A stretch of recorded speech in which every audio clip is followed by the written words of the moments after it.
วัสดิ์ครับนอกจากทำงานมาลุอ๋อนี่เป็นชื่อมือของ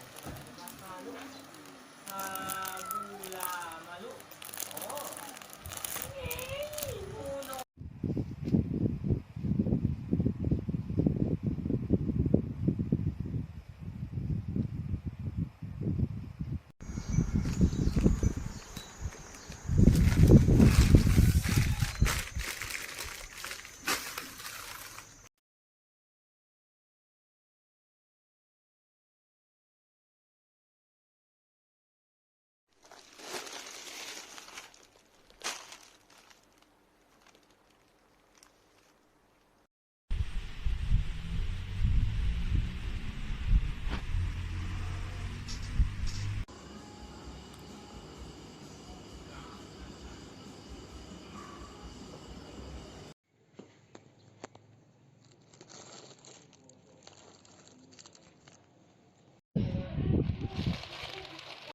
ไทยก็มีแหล่งม่วง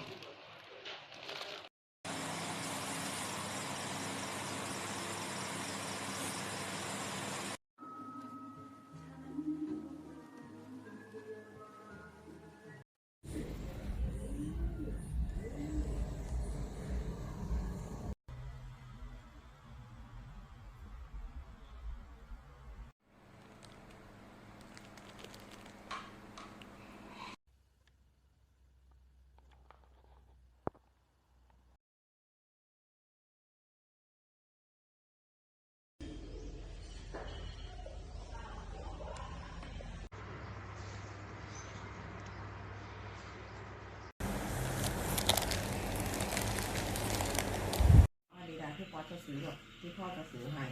พ่อจะต้องใส่เป็นแล้วก็เชื่อส่งให้ตามภัตตาคารตลาดสดใหญ่